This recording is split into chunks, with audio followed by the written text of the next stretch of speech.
Magandang umaga mga boss. Ayan, today pag-uusapan natin tong paano i-combine ang iba't ibang cell sa isang cell lang. Like for example, yung pangalan, yung first name, middle name, tsaka last name. Kailangan i-combine sa isang cell.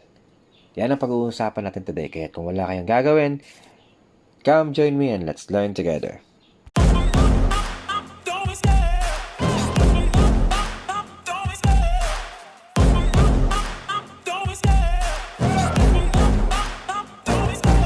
Love the chase and the hunt, and I set the pace when I'm running. I always. Good morning ulit, and nandito na tayo. Gaya na sinabi kanina, pag-uusapan natin ngayon kung paano natin i-combine yung first name, middle name, tsaka last name gamit ang tatlong functions ng Excel. So, uumpisahan natin dito sa and sign. Like for example, gusto natin sinabihan tayo na i-combine yung first name, middle name, tsaka last name. So, more or less, dapat, maganda yung pagkaka-combine natin. So, gagamitin natin yung and muna. Ang gagawin na natin is, of course, since function to tsaka formula to, una natin ilalagay is yung equal sign. After nun, ang gagamitin natin is open muna, and then pipiliin natin yung first name, tapos comma, and sign, yung and sign, tapos yung second name. Yung unsigned, ito yung sinasabi mo kay Excel na i-combine mo yung dalawang cell na to. Si A2 and si B2. Tapos another unsigned, tapos si C2. Mangyayari nito, ipagsasama ni Excel yung tatlo, ngunit wala namang spaces to. So kung makikita mo, yung nakalagay is, lahat ng words na nasa A, B, and C, pinagdugtong niya. So, yan. Pitapataka. Does it make sense? So, ang gagawin natin, same pa din. Ang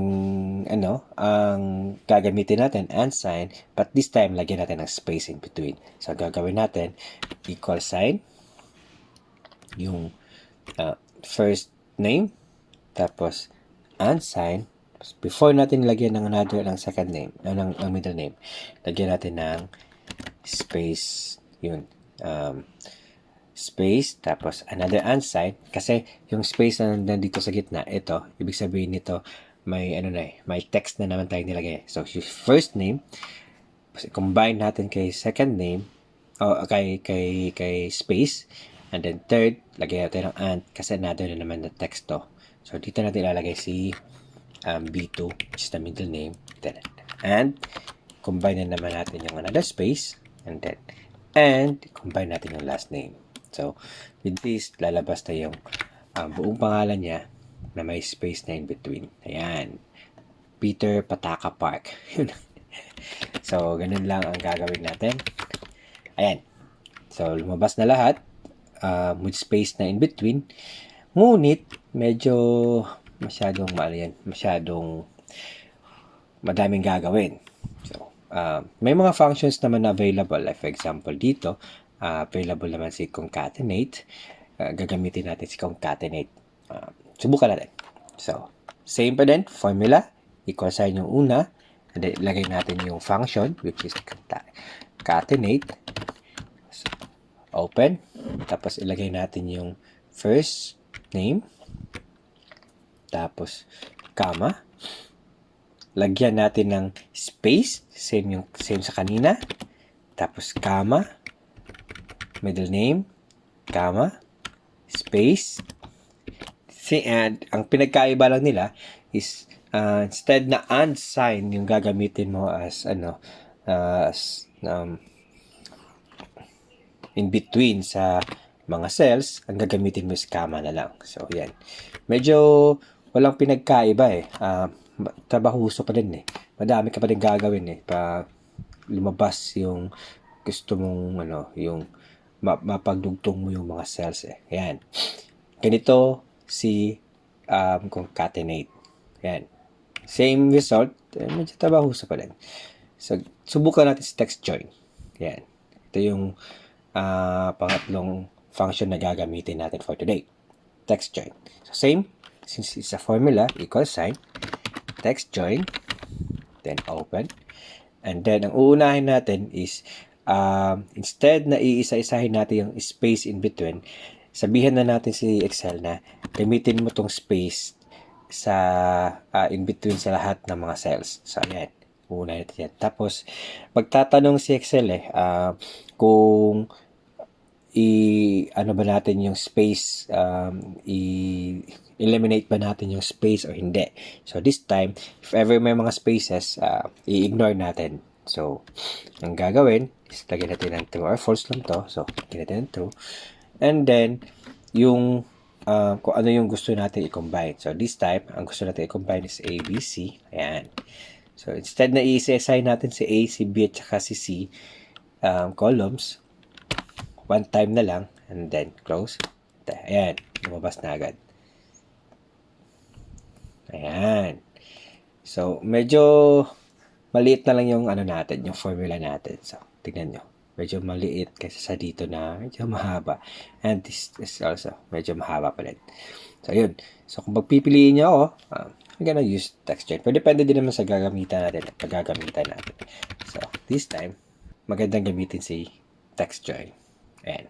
Now, problem is, may mga ibang cases na dapat kasi si middle name ay gawin na lang natin middle initial.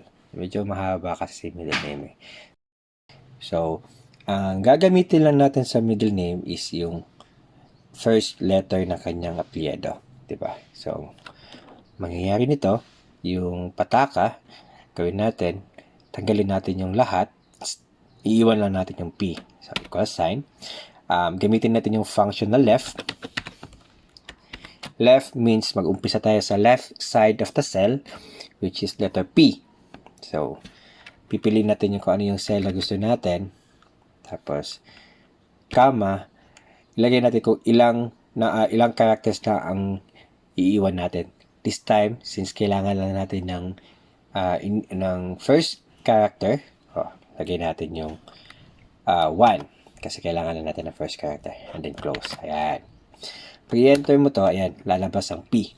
However, medyo dapat kasi pag middle initial may period, di ba? May tuldok. So, lagyan natin ng tuldok dito sa pinakagilid. Same kanina, yung gagamitin natin is yung unsign. Unsign, mas maglagay tayo ng tuldok. Ayan. Pag enter natin dito, ayan, may unsign na tayo. However, tignan nyo si Micros, kasi wala siyang middle name. Hindi, may lobas na tuldok. So, I think hindi siya maganda. And, hindi natin kailangan to. So, ang gagawin natin, lagyan tayo ng if formula. If, pag ang middle name is equal to blank, gagawin niya is, ibablanko niya lang. Then, if not, yun yung gagawin niya. Kukunin niya yung first letter nung middle name. So, ayan, enter. So, ayan. So, wala nang tuldok na lumalabas sa middle initial ni Micros. After this, pwede natin gamitin yung yung function natin. So, equal sign, text join, open, then, pipiliin na natin yung space, space, true, then, pipiliin natin yung, pwede natin i-isa-isa din Peter, P, Park. Ayan. Ayan, Peter P. Park. So, medyo kasi iniisa-isa natin yung cells Pwede natin gawin, lipat natin to siya dito sa shift, tapos lipat. Ayan, so lumipat na siya. Diyan ilipat natin si middle name sa gilid kasi hindi kailangan. So, shift pa din and then drag kung saan mo gusto ilipat. So, in this case, makikita natin na nilagay natin si middle initial. Pwede natin gamitin yung equal sign, text join, close, and then ano yung space in between, true, tapos yung entire hindi natin i-isa-isa yung cell. Close. Ayan. Peter P. Park. Robert D. Jr.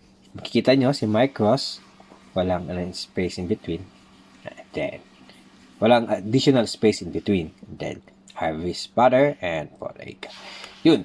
I hope may natutunan tayo today and sana samahan nyo ako sa next time. If you like this video, please like and subscribe. Good afternoon.